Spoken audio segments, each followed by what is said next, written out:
Hello, welcome to all of you. मैं सिर्फ दीपक देवगन। आज मैं आपके सामने एक और नए बुक के साथ पेश हूँ। जिससे हम लोग पढ़ रहे हैं तो क्लास बायोलॉजी का अध्याय नंबर 8, जिसका नाम है ह्यूमन हेल्थ एंड डिसीज अध्याय से। आज का जो हमारा टॉपिक है, इस अध्याय के अंतर्गत 16 नंबर का टॉपिक या 16 नंबर का वीडियो रहेगा, जिसमें आज हम लोग पढ़ेंगे एंटीबॉडी के बारे में। आज पूरा डिटेल में हम लोग देखेंगे कि एंटीबॉडी का स्ट्रक्चर कैसा होता है और कितने प्रकार के हमारे पास इम्यूनोग्लोबुलिन्स जो है वो पाए जाते हैं और इसका क्या क्या फंक्शन होता है, पूरा डिटेल में इसमें देखेंगे। तो इस वीडियो को अंतिम तक देखते रहिए और समझने का कोशिश कीजिए कि क्या से हम लोग पढ़ रहे हैं।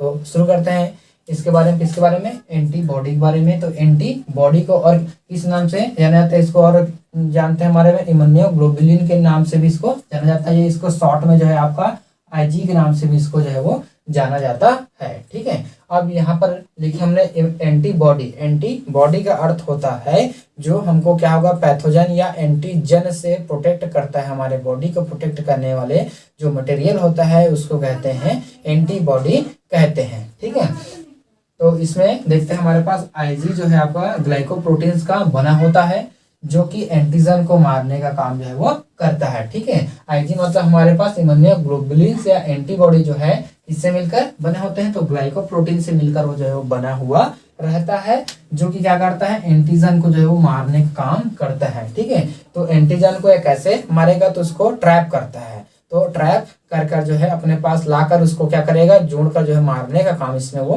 करता है, या हमको वो हमारे बॉडी में फैलने से रोकता है। अगर कोई पैथोजन हमारे बॉडी के अंदर आ गया है, एंटीजन अगर आ गए हैं, तो उसको फैलने से जो है वो रोकने का काम ये करते हैं। ठीक है, तो अब देखते हैं उसके बाद इसका सिंथेसाइज कहाँ पर होता है, इसका निर्माण कहाँ पर होते हैं। तो इसको सिंथेसाइज किया जाता है आपका बी लिम्फोसाइट के द्वारा, इसको जो है वो सिंथेसाइज किया जाता है। ठीक है, बी लिम्फोसाइट के द्वारा इसको बनाया जाता है। फिर देखते हैं इसको सीक्रेट कहाँ से होता है, ये तो है आपका बी लिम्फोसाइट का जो है प्लाज्मा सेल से जो है वो सीक्रेट किया जाता है। ठीक है, हमने देखे थे कि बी लिम्फोसाइट में क्या देखे थे, दो प्रकार के सेल होता है, एक होता है प्लाज्मा सेल और दूसरा होता है मेमोरी सेल। ठीक है, तो ये जो है आपका प्लाज्मा सेल से सीक्रेट होने वाला होता है। ठीक है, एंटीबॉडी या इम्यूनोग्लोबुलिन जो है आपका प्लाज्मा सेल के द्वारा जो है सीक्रेट होते हैं। ठीक है, और जो इसका जो स्ट्रक्चर होता है, शेप होता है, वो वाई शेप्ड का होता है, वाई आकृति का जो है वो पाया जाता है। ठीक, अब इसमें बोलता है आईजी दो फॉर्म्स में पाया जाता है, या हमारे पास जो है दो रूपों में वो होते हैं। पहला जो रहता है हमारे पास सोल्यूबल इम्यूनोग्लोबुलिन्स और दूसरा होता है मेम्ब्रेन बाउंड इम्यूनोग्लोबुलिन्स के रूप में दो प्रकार से हमारे पास पाए जाते हैं। सोल्यूबल का अर्थ होता है जो कि हमारे ब्लड और सीरम में जो है घुलनशील के रूप में पाया जाएगा। ठीक है, ब्लड और सीरम में जो है घुले हुए रूप में जो है वो रहेंगे, वो कहलाएगा हमारे पास सोल्यूबल इम्यूनोग्लोबुलिन्स। और कुछ जो रहेंगे हमारे पास क्या है, मेम्ब्रेन बाउंड इम्यूनोग्लोबुलिन्स। ठीक है, तो एक होगा कैसे, ये मेम्ब्रेन के रूप में रहेंगे, अर्थात मेम्ब्रेन में बाउंड के साथ, मतलब कि जैसे हमारे पास बीसीआर होते हैं, तो बीसीआर, ठीक है, क्या बोला मैंने यहाँ पर, बीसीआर। तो बीसीआर का अर्थ होता है, ये हो गया हमारे पास क्या, बी मतलब होता है B cell, B cell receptor. ठीक है, तो बी सेल रिसेप्टर मतलब ये जो हमारा बी सेल की आकृति कुछ इस तरह से है, तो इसके ऊपर में जो है ऐसा हमारे पास जो है रिसेप्टर्स पाए जाते हैं, कुछ ऐसा इसमें रिसेप्टर्स होते हैं, ऐसा लगभग 1 लाख जो है रिसेप्टर इसमें पाया जाता है। तो यही जो रिसेप्टर होता है वो क्या कहलाता है हमारे पास, मेम्ब्रेन बाउंड इम्यूनोग्लोबुलिन्स। ठीक है, तो ये जो है बीसीआर के रूप में भी हमारे पास पाए जाते हैं। कुछ जो ग्लोबुलिन्स रहते हैं वो बीसीआर के रूप में रहता है, और कुछ जो ग्लोबुलिन्स रहते हैं या इम्यूनोग्लोबुलिन्स रहते हैं वो सोल्यूबल फॉर्म में हमारे बॉडी के अंदर पाया जाता है। ठीक है, अब उसके बाद देखते हैं इसका मोलिकुलर वेट कितना होता है, इसका जो वजन इसमें कितना होता है। तो ये होता है हमारे पास 1,50,000 से 9,50,000 डाल्टन के जो है वो बीच में रहता है। ठीक है, 1,50,000 से 9,50,000 डाल्टन के बीच में जो है वो पाया जाता है। ठीक, अब उसके बाद देखेंगे टाइप्स ऑफ आईजी, मतलब इम्यूनोग्लोबुलिन जो है हमारे बॉडी में कितने प्रकार के पाए जाते हैं। ठीक है, हमने यहीं पर अभी देखे कि दो फॉर्म होगा, उसका दो रूपों में होंगे। कौन कौन से रूप, सोल्यूबल रूप और एक होगा मेम्ब्रेन बाउंड के रूप में होगा, मतलब मेम्ब्रेन के ऊपर चिपके हुए रहेंगे। तो इसके में बी सेल के जो है मेम्ब्रेन रहता है उस पर वो चिपके हुए रहते हैं, जो कि रिसेप्टर का काम जो है वो करता है। ठीक, तो अब देखते हैं यहाँ पर टाइप देखेंगे। तो ये जो है हमारे पास 5 प्रकार के जो है वो पाए जाते हैं। तो 5 टाइप्स ऑफ आईजी। तो आईजी जो है आपके पास 5 प्रकार के हमको देखने को मिलता है। पहला जो रहता है उसका नाम है आईजीजी, ठीक है, आईजीजी होता है। इसके फुल फॉर्म और इसके बारे में मैंने पूरा डिस्क्राइब, और अभी जो अगला मेरा वीडियो आएगा उसमें पूरा इसका डिस्क्राइब करूंगा कि इसमें जो है इसका स्ट्रक्चर एवं जो है ये किस तरह से वर्क और कहाँ पर जो है वो रहते हैं और कैसे कैसे पैथोजन या किस पैथोजन को किल करने का काम करता है। इसके ऊपर मैं एक स्पेशल वीडियो लेकर आऊंगा इन 5 के ऊपर। लेकिन अभी हमको जनरल इंट्रोडक्शन के लिए हमको याद रखना है कि क्या क्या होता है।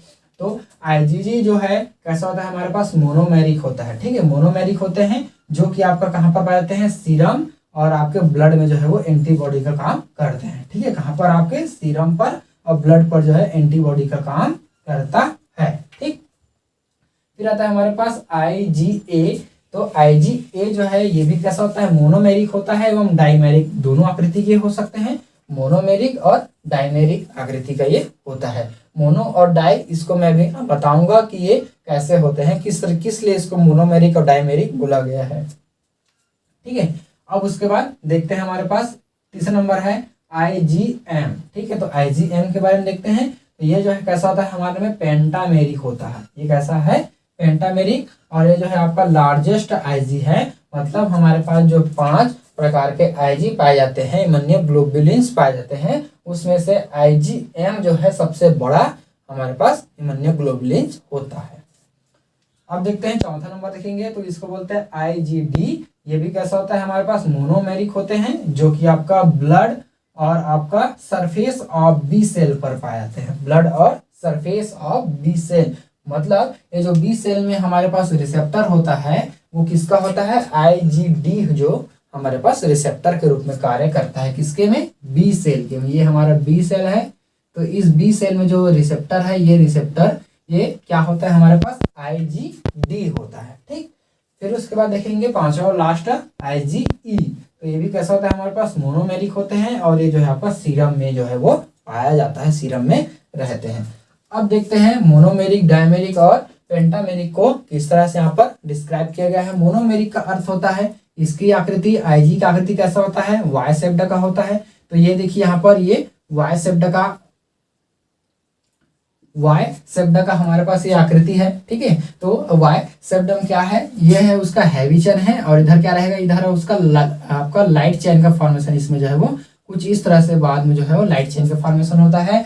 तो इसमें जो है अगर वो 2 आर्म्स के रूप में, कुछ इस तरह से आर्म्स के रूप में है, ठीक है, वाई शेप्ड में अगर वो है तो हमारा होगा मोनोमेरिक होगा, जिसमें आपका आएगा IgG, IgD और IgE। और डाइमेरिक में कैसा होगा, ये जो है फ्लैटेड होंगे और इसके दोनों तरफ जो है, इसके दोनों तरफ कैसा होगा, हमारे पास जो है आर्म्स पाए जाएंगे, हैवी चेन का जो है आर्म्स इसमें पाए जाएंगे। इसमें 2 आर्म्स है और इसमें आपके पास जो है वो 4 आर्म्स इसमें पाया जाएगा, ठीक है। फिर उसके बाद बोलता है हमारे पास पेंटामेरिक। तो पेंटामेरिक में क्या होगा, आपका पेंटागन के रूप में रहेंगे, मतलब इसमें जो है वो 5 इसमें जो है वो क्या पाए जाएंगे, आर्म्स से, मतलब 5 इसमें जो है वो वाई शेप्ड का जो है वो इम्यूनोग्लोबुलिन्स जो है वो एक पेंटागोनल रिंग के थ्रू जो है वो जुड़ा हुआ रहेगा, ठीक है। अब देखेंगे हमारे पास इस एंटीबॉडी का डायग्राम देखते हैं, जो कि जर्नली पूछा जाता है और इसके ऊपर ही क्वेश्चन बहुत ज्यादा बनते हैं, जो कि एक वाई शेप्ड का होता है। तो क्योंकि हमारे पास अधिकतर कैसा है, मोनोमेरिक है, तो हम लोग मोनोमेरिक के बारे में पूरा स्टडीज में करेंगे। तो मोनोमेरिक का डायग्राम अभी हम लोग इसमें देखते हैं। चलिए अब देखते हैं इसके बाद एंटीबॉडी का स्ट्रक्चर, किस तरह से इसका स्ट्रक्चर होता है हमारे पास। तो कुछ वाई शेप्ड में हमारे पास स्ट्रक्चर मिलकर आता है। इसमें आज हम इसमें पूरा देखते हैं कि इसके कौन कौन से पार्ट है, क्या क्या होता है। तो इसमें हमको देखने को मिलेगा 2 पार्ट में हमको देखने को मिलता है। एक जो रहता है हमारे पास वो रहता है हैवी चेन के रूप में रहता है, और एक रहता है हमारे पास लाइट चेन के रूप में रहता है। तो चैन का अर्थ ये है कि इसमें कुछ समूह पाए जाते हैं। तो कौन सा समूह होगा, तो इसमें अमाइनो एसिड का जो है वो समूह होता है, ठीक है। अमाइनो एसिड इसमें होते हैं, तो जिसमें ज्यादा से ज्यादा अमाइनो एसिड होगा वो कहलाएगा हमारा हैवी चेन, और जिसमें कम से कम अमाइनो एसिड रहेगा वो कहलाएगा हमारे में लाइट चेन कहलाएंगे या हल्के चेन कहलाता है, ठीक है।